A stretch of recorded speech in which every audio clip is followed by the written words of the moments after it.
ത്രിയേക ദൈവത്തിൻ്റെ അതിപരിശുദ്ധ നാമം വാഴ്ത്തപ്പെടുമാറാകട്ടെ. കൊലോസ്യ ലേഖനം എഴുതിയതിൻ്റെ സാഹചര്യവും ലക്ഷ്യവും തുടർന്ന് നാം പരിശോധിക്കുമ്പോൾ, കൊലോസ്യയിൽ യവന ചിന്താഗതിയോട് കലർന്ന് ദൂതന്മാരുടെ മധ്യവർത്തിത്വത്തെ പിന്താങ്ങിയ ഒരു സങ്കര വിശ്വാസമായിരുന്നു ഇവിടെ യഹൂദന്മാർക്കുണ്ടായിരുന്നത്. ദാനിയേൽ 10:21-12 യഹൂദന്മാരുടെ കുമ്രാൻ സന്യാസ സമൂഹത്തിലും മനുഷ്യജീവിത നിയന്ത്രണത്തിൽ ദൂതന്മാരുടെ മധ്യവർത്തിത്വത്തിന് സ്ഥാനം കൊടുത്തിരുന്നു. നക്ഷത്രങ്ങളുടെയും പ്രകൃതി ശക്തികളുടെയും സൃഷ്ടിയിന്മേലുള്ള ഇടപെടലിൻ്റെ അവസരങ്ങളായി ചില ദിവസങ്ങളും മണിക്കൂറുകളും കണക്കാക്കുകയും ഈ സമയങ്ങൾ മനുഷ്യർക്ക് പ്രവർത്തിക്കുവാനുള്ള അവസരമല്ലെന്നും മറിച്ച് പ്രവർത്തിച്ചാൽ ദോഷമുണ്ടാകുമെന്നും സമർത്ഥിക്കുന്ന നിയമങ്ങളും കണക്കുകളും ഉണ്ടാക്കി യവനന്മാരും യഹൂദന്മാരും ജനങ്ങളെ പഠിപ്പിച്ചു വന്നു. ചുരുക്കത്തിൽ, ദൈവത്തിനും സൃഷ്ടിക്കുമിടയിൽ ലോകത്തെ നിയന്ത്രിക്കുന്ന അതീശശക്തികൾ കൂടുതൽ പ്രാധാന്യമുള്ളവരായി.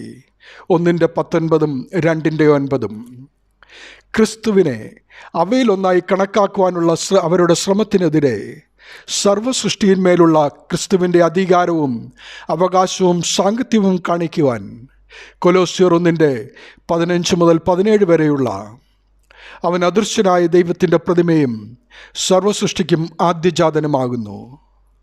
സ്വർഗത്തിലുള്ളതും ഭൂമിയിലുള്ളതും ദൃശ്യമായതും അദൃശ്യമായതും, സിംഹാസനങ്ങളാകട്ടെ, കർത്തൃത്വങ്ങളാകട്ടെ, വാഴ്ചകളാകട്ടെ, അധികാരങ്ങളാകട്ടെ, സകലവും അവൻ മുഖാന്തരം സൃഷ്ടിക്കപ്പെട്ടു. അവൻ മുഖാന്തരവും അവനായിട്ടും സകലവും സൃഷ്ടിക്കപ്പെട്ടിരിക്കുന്നു. അവൻ സർവ്വത്തിനും മുമ്പേ ഉള്ളവൻ, അവൻ സകലത്തിലും ആധാരമായിരിക്കുന്നു എന്ന് ഈ വചനത്തിലൂടെ വെളിപ്പെടുത്തുന്നു.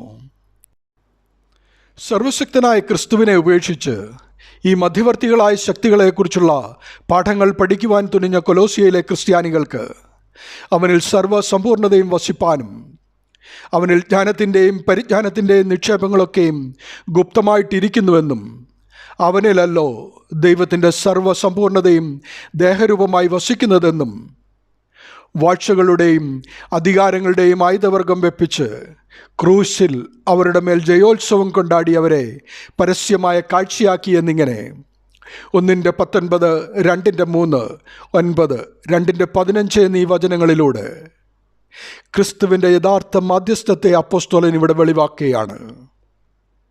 ഇവിടെ ഈ ലോകശക്തികളില്ല എന്ന് സമർത്ഥിക്കുകയല്ല, മറിച്ച് ഇവയിൽ നാം ആശ്രയിക്കാതെ ഇവയെല്ലാം ഉളവാക്കുകയും നിയന്ത്രിക്കുകയും ചെയ്യുന്ന ക്രിസ്തുവിൽ ആശ്രയിക്കുവാനാണ് വേദഭാഗം നമുക്ക് വെളിച്ചം തരുന്നത്.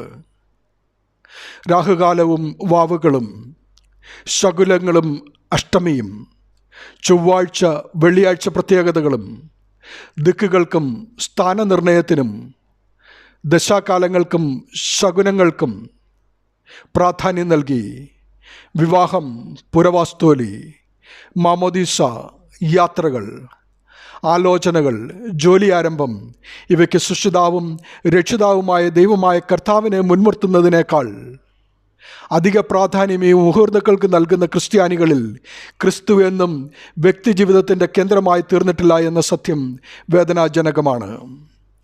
ആദാം പാപം ചെയ്ത് ശരീരത്തിലാകിയാൽ പാപപരിഹാരത്തിനായി ക്രിസ്തു ശരീരത്തിൽ കഷ്ടമനുഭവിച്ചു. ക്രിസ്തുവിനോടൊപ്പം വസിക്കുവാൻ, ക്രിസ്തുവിനെ പോലെ ആയിത്തീരുവാൻ ശരീരത്തിൽ കഷ്ടമനുഭവിക്കേണ്ടവർ സഭയുടെ ഉപവാസ ദിനങ്ങളെയും നോമ്പുകളെയും വിശുദ്ധിയോടെ പാലിക്കാതെ ആ സമയത്ത് വിവാഹവും നടത്തുവാൻ ശ്രമിക്കുന്നു.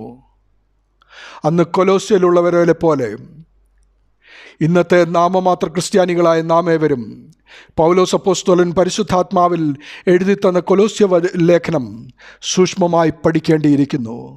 അതിന് ഈ വചന ശുശ്രൂഷ നമ്മെ സഹായിക്കട്ടെ. ദൈവനാമം മഹത്വപ്പെടട്ടെ. ആമീൻ.